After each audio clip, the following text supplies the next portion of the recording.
मित्रों, आप सभी का स्वागत है।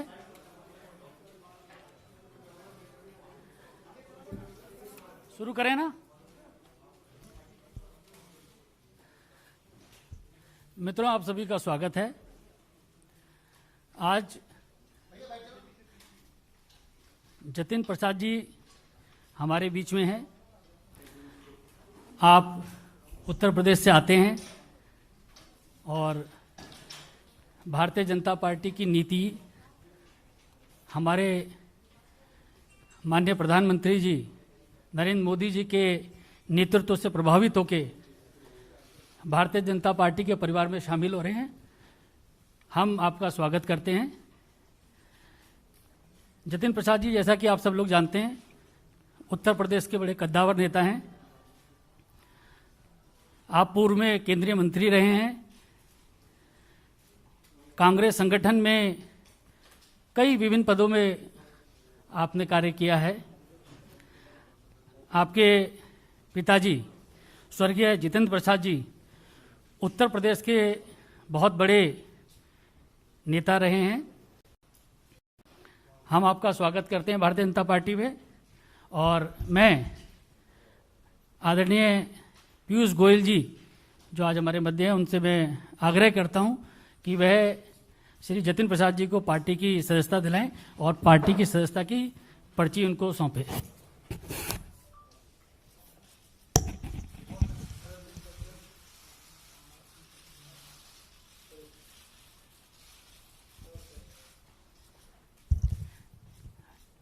आदरणीय पीयूष गोयल जी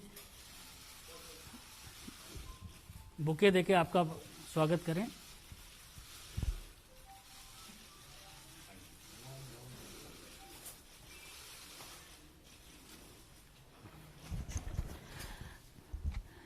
इस अवसर पर मैं केंद्रीय मंत्री आदरणीय पीयूष गोयल जी से आग्रह करूंगा कि जतिन प्रसाद जी का शब्दों के माध्यम से स्वागत करें। आदरणीय पीयूष गोयल जी। धन्यवाद अनिल जी। माननीय जतिन प्रसाद जी ने बहुत ही छोटी आयु से उत्तर प्रदेश की सेवा में अपना पूरा जीवन झोंक दिया। मुझे अभी भी याद है, शायद इनकी उम्र शायद सिर्फ 27 वर्ष की थी, जब आकाशात्मक एकदम सडनली उनके पूज्य पिताजी का देहांत हुआ। और ये मुंबई में तब काम करा करते थे, बहुत अच्छी पद पर थे। दून स्कूल से पढ़ाई की, श्री राम कॉलेज से, दिल्ली के विख्यात कॉलेज से पढ़ने के बाद एमबीए करने के बाद अपने काम में लगे थे, जब बहुत छोटी उम्र में उनको परिवार को ये धक्का पड़ा। लेकिन छोटी आयु में भी उन्होंने जिस प्रकार से पूरे उत्तर प्रदेश में दौरा किया, उत्तर प्रदेश के अलग अलग जिलों में जाके अपनी प्रतिभा से, अपने काम से लोगों का दिल जीता। 2 बार पार्लियामेंट में अच्छे मतों से जीते। पहली बार शाहजहांपुर से 2004 में, और जिस प्रकार से उन्होंने पूरे उत्तर प्रदेश की राजनीति में एक बहुत प्रमुख भूमिका वर्षों वर्षों तक निभाई, वो हम सब देखा करते थे। इनके पिताजी का भी बहुत बड़ा योगदान था वर्षों वर्षों तक कांग्रेस में, और कांग्रेस पार्टी हो, कांग्रेस की सरकारें हो, उसमें बिना कोई पद के उन्होंने जिस प्रकार से सेवा करी थी देश की, वो हम सब भली भांति याद करते हैं। केंद्र सरकार में भी मेरे मित्र जितेंद्र जी अलग अलग विभागों को देख चुके हैं। मिनिस्टर के नाते काफी बड़ा अनुभव है उनका, चाहे वो इस्पात मंत्रालय हो, चाहे पेट्रोलियम एंड नेचुरल गैस हो, चाहे वो सड़क परिवहन हो या एजुकेशन मिनिस्ट्री, चारों में उन्होंने अपनी छाप छोड़ी थी। मुझे तो एक पर्सनल अनुभव भी है। मैं याद करता हूं कि जब ये पहले कांग्रेस की सरकार थी तब इन्होंने बहुत प्रयत्न करके उत्तर प्रदेश में अपने क्षेत्र में एक मीटर गेज से ब्रॉड गेज लाइन कन्वर्जन स्वीकृत तो करा पाई, लेकिन उसको गति नहीं दिलवा पाए थे कि वो जल्द से जल्द खत्म हो, जल्द से जल्द वो पूरा हो काम। मोदी जी की सरकार 2014 में आए, तब ये सांसद नहीं रहे, लेकिन उत्तर प्रदेश की जनता की सुविधाएं सुधरे, उत्तर प्रदेश में अपने क्षेत्र में काम चालू रहे, उसके लिए लगातार पीछे पड़े रहे और रेल मंत्रालय के पीछे ऐसा पड़े रहे कि उन्होंने उस प्रोजेक्ट को कंप्लीट करवाया मोदी सरकार आने के बाद।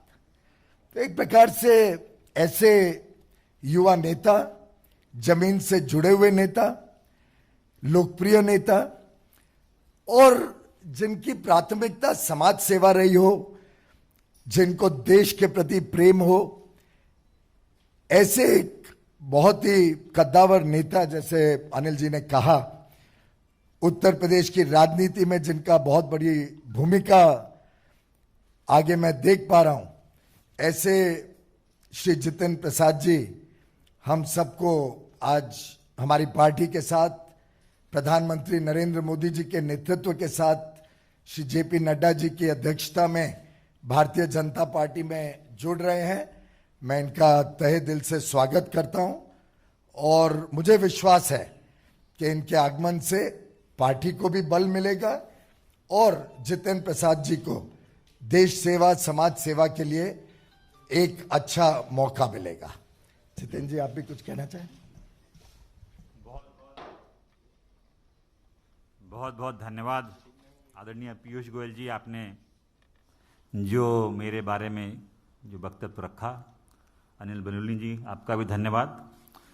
सर्वप्रथम तो मैं आज के इस दिन भारतीय जनता पार्टी के राष्ट्रीय अध्यक्ष श्री जेपी नड्डा जी, इस देश के यशस्वी प्रधानमंत्री आदरणीय नरेंद्र मोदी जी, इस देश के कर्मयोगी गृह मंत्री आदरणीय अमित शाह जी और समस्त भारतीय जनता पार्टी नेतृत्व का मैं धन्यवाद अर्पित करता हूं कि उन्होंने आज इस भारतीय जनता पार्टी परिवार में मुझे सदस्यता और सम्मान दिया है। और ये मेरे राजनीतिक जीवन का एक नया अध्याय शुरू हो रहा है। जैसे कि आप जानते हैं, मेरा कांग्रेस पार्टी से 3 पीढ़ियों का साथ रहा है। तो ये महत्वपूर्ण निर्णय जो मैंने लिया है, बहुत विचार मंथन और सोच के बाद मैं इस फैसले पे पहुंचा हूं। और सवाल ये नहीं है आज कि मैं किस दल को छोड़ के आ रहा हूं, मगर सवाल ये है कि किस दल में जा रहा हूं और क्यों जा रहा हूं। ये मैंने पिछले कुछ वर्षों से, 8-10 सालों से महसूस किया है अपने अनुभव में, राजनीतिक जीवन में, लोगों से मिलके भ्रमण करके देश भर में, कि अगर आज कोई इस देश में असली माने में कोई राजनीतिक दल है जो संस्थागत इंस्टीट्यूशनल दल है, वो भारतीय जनता पार्टी है। बाकी दल तो व्यक्ति विशेष और क्षेत्र के हो गए, मगर राष्ट्रीय दल के नाम पे अगर आज भारत में कोई दल है तो वो भारतीय जनता पार्टी है। और जिस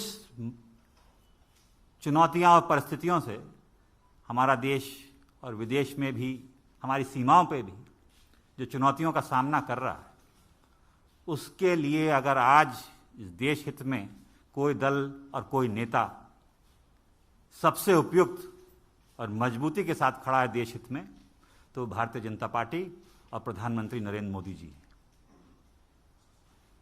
ये जो दशक है, ये भी मैंने एक वक्तव्य सुना था प्रधानमंत्री जी का, निर्णायक होगा भारत के लिए और आने वाली पीढ़ियों के लिए। भारत विश्व पटल पे क्या भूमिका निभाएगा वो यहाँ सरकार तय करेगी और नेतृत्व तय करेगा। और प्रधानमंत्री जी रात दिन भारत की सेवा में निस्वार्थ लगे हुए हैं। हम देखते आए हैं, हमने चुनौतियों का सामना भी किया, जनता ने हमें दरकिनार भी किया है, तो हम जानते हैं कि उनके प्रति देश की भावना क्या है, प्रधानमंत्री जी के प्रति। और वो जो नए भारत का निर्माण कर रहे हैं उसमें मुझे भी एक सदस्यता जो आज मैंने ग्रहण की है भारतीय जनता पार्टी की, एक योगदान छोटा सा करने का भारत के प्रति, भारत की जनता की आने वाली पीढ़ियों के प्रति करने का अवसर मिलेगा। ये मैंने विचार करके इस निर्णय पे पहुंचा। कल्याणकारी योजनाएं तो प्रधानमंत्री जी ने की हैं, जो गांव-गांव हम देखते हैं, चाहे विद्युतीकरण हो, शौचालय हो, गैस योजना हो, तमाम उन गरीबों का ध्यान रखा है और उन लोगों का ध्यान रखा है जो असली में जरूरतमंद है। और दूसरा कारण ये भी है कि जिस दल में मैं था, मुझे ये महसूस होने लगा कि हम लोग राजनीति में हैं और राजनीति एक माध्यम है, दल भी माध्यम है। अगर आप अपने लोगों के हितों की रक्षा नहीं कर सकते, उनके लिए काम नहीं आ सकते, तो आपका राजनीति और उस दल से में रहने में क्या औचित्य है।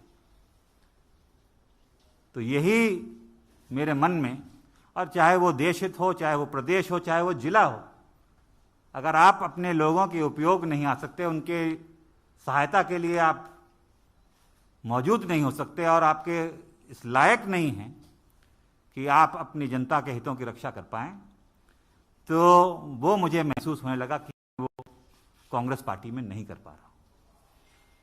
भारतीय जनता पार्टी वो माध्यम बनेगा, वो सशक्त संगठन, देशव्यापी इतना संगठन, इतना मजबूत नेतृत्व जो आज देश को जरूरत है। मैं इस वक्त ज़्यादा बोलना नहीं चाहता, मेरा काम बोलेगा। मैं धन्यवाद देना चाहता हूं सभी मेरे उन कांग्रेसजनों का जिनका मुझे आशीर्वाद मिला और साथियों का इतने वर्ष तक। मगर अब मैं समर्पित एक, गोयल जी आप सब जानते हैं, आपका धन्यवाद दूंगा। एक कार्यकर्ता के रूप में भारतीय जनता पार्टी के मैं कार्य करूंगा और वही उद्देश्य, सबका विकास और सबका साथ, जो उद्देश्य है एक भारत और श्रेष्ठ भारत का, वो लेके एक कार्यकर्ता के रूप में मैं काम करूंगा। बहुत बहुत धन्यवाद आप सभी लोग। धन्यवाद धन्यवाद जी। एक मिनट, अभी आप इसके बाद माननीय राष्ट्रीय अध्यक्ष जी से भी मुलाकात करेंगे, और क्योंकि कोविड गाइडलाइंस है, सब लोग पालन कीजिए। ये टिक टैक थोड़ी देर बाद में एक एक करके सबको देंगे, कृपया अनुशासन बनाए रखें।